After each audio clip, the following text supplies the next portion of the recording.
So I was on X and I saw Jason Blum's X account, and he was asking this question. So Jason Blum, if you don't know, he is the founder of Blumhouse. They're the ones who put out the recent Halloween films, Paranormal Activity, Insidious, The Purge. Yeah, they're a great company. They work cheap and make a lot of money. Low overhead, high returns. They're fantastic. They remind me of like a really updated Roger Corman. I might talk about Roger Corman later. Fantastic filmmaker, studio head. Great guy. So Jason Blum asked the question, can you give him ideas for a horror film that could be reimagined or have a different take on it? Jason Blum, I'm going to give you a few ideas.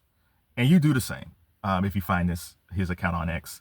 Mr. Blum, I just asked for associate producer's credit or story inspired by Kevin Lockett. That's all I want. I want to see my name on IMDb. And even my popcorn's like, oh, this Kevin Lockett.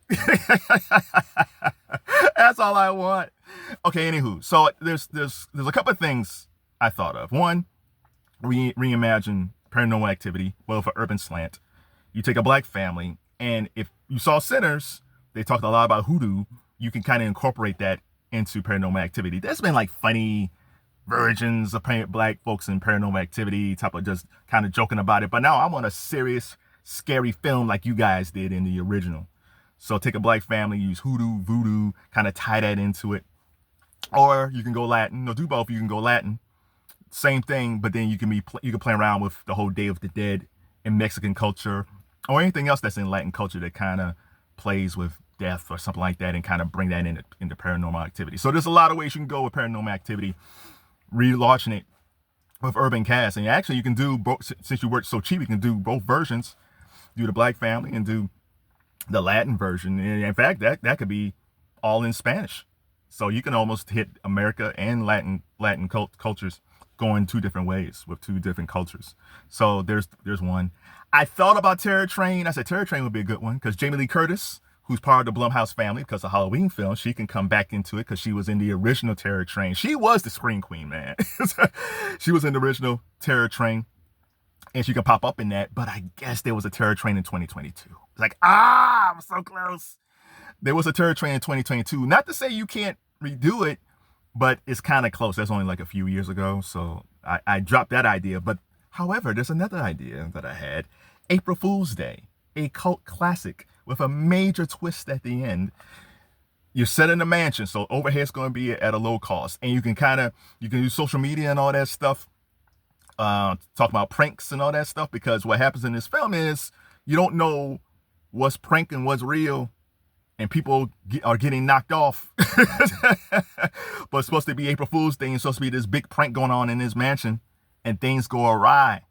So yeah, so I would say from a marketing standpoint, social media standpoint, low overhead when it comes to location, April Fool's Day might be a great film to do, just if you want to reimagine another film. But the thing is, though, you got to do something different with the end, because I don't think you can have the same ending. The ending alone is pretty shocking.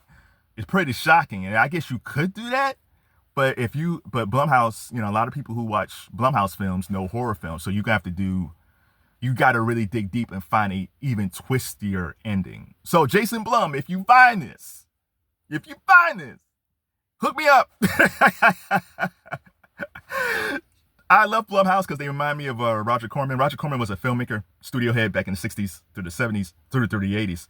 And he would make these cheap B movies for low cost. And if they make money, great. If they don't make money, that's great. Most of the films went to drive-ins anyway. But the beautiful thing about him was that he gave a lot of young filmmakers their first start. Francis Ford Coppola, Martin Scorsese, Ron Howard, James Cameron. I think Jack Nicholson did some stuff for him, maybe as an actor. Like a lot of guys that we see later in the 70s or 80s making great films came through Roger Corman's camp. And Blumhouse reminds me of that. Even though their films are a little bit more higher quality than Roger Corman, it's the same premise of making horror movies under 10 million. And then if they blow up, great. If they don't blow up, they'll have another film down the pike. Like Get Out only cost like 4.5 million and made like 250 million. The Purge didn't cost like 3 million and it made goo gobs of money and tons of sequels. Paranormal Activity only cost like 15,000.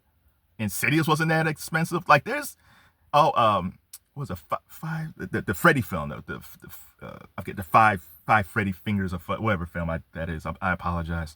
That film was pretty cheap to make too, and it made almost $200-300 million. Like, it's just amazing for these films that looks very expensive, but they're not expensive, and they make all this money. It's fantastic. So shout out to Blumhouse, shout out to Jason Blum. You got my ideas. My contact information is here. You can reach me at Kevin Lockett on X. I hope to talk to you soon.